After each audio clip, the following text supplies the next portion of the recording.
জুবিন গাৰ্গৰ কবিতা মেটামৰফচিছ। মই যদি ঈশ্বৰ হলোহেঁতেন, আজিৰ মানুহ সৃষ্টি কৰা বন্ধ কৰি দিলোহেঁতেন। নতুনকৈ সৃষ্টি কৰিলোহেঁতেন আৰু এবিধ মানুহৰ দৰে জন্তু,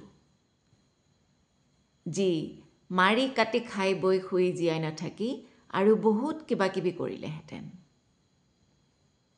দিলোহেঁতেন এটা মস্তিষ্ক, যাৰ কাম চিন্তা কৰা শুদ্ধভাৱে, যি মস্তিষ্কত দৌৰিব অনুভূতি, আৱেগ, উচ্চাকাংক্ষা আৰু দূৰদৰ্শনৰ অনিৰ্বাণ অশ্বমেধ ঘোঁৰা, যি মস্তিষ্কত আস্ফালিত হ'ব পৰিৱৰ্তন, আৱৰ্তন আৰু নিয়ন্ত্ৰণৰ ন সূত্ৰ।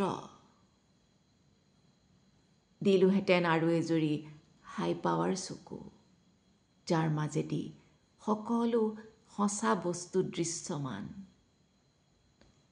দিলোহেঁতেন দুখন এক্সট্ৰা কাণ, শুনিবলৈ সকলো অস্ফুট শব্দ, উশাহ নিশাহ, হুমুনিয়াহ, হতাশা আৰু সময়ৰ পদধ্বনি।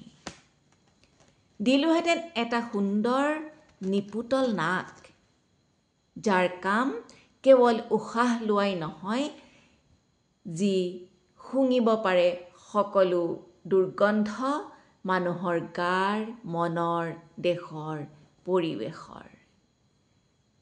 দিলোহেঁতেন এখন মুখ আৰু এটা ডিঙি, যাৰ শব্দই নমাব পাৰে ব্ৰহ্ম, ভেদিব পাৰে সকলো মিথ্যা আৰু অমানৱীয়তা। দিলোহেঁতেন এযোৰ বাহু, এহেজাৰ ভীমৰ শকতিৰে ভৰপূৰ, যি আজৰি আনিব পাৰে সকলো ভুল, সকলো দুষ্কৃতি। দিলোহেঁতেন এখনি বুকু, আকাশৰ দৰে উদাৰ, সাগৰৰ দৰে বিশাল, য'ত নাথাকে কপটতা, যিখন বুকুত আশ্ৰয় পাব হেজাৰ মানুহৰ দুখ, সুখ আৰু সপোনে। দিলোহেঁতেন এটা পেট, যি কেৱল খাবলৈ নিশিকি এৰিবলৈও শিকিব আনৰ বাবে। দিলোহেঁতেন এটা যৌনাংগ, য'ত কিলবিলাই থাকিব সহস্ৰ বুদ্ধৰ বীৰ্য। দিলোহেঁতেন দুখন ভৰি দৌৰিবলৈ ভৱিষ্যতৰ বাবে, সুন্দৰ বসন্তলৈ, যাৰ সতে ধাৱমান হ'ব অলেখ অযুত সপোন, উদিত সূৰ্যৰ ৰঙীন আভাৰ সতে বিলীন হ'বলৈ। কিন্তু মই ঈশ্বৰ হ'ব নোৱাৰিলোঁ।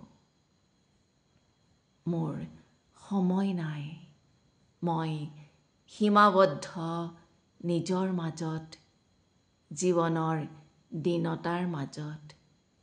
মোক বেয়া নাপাবা।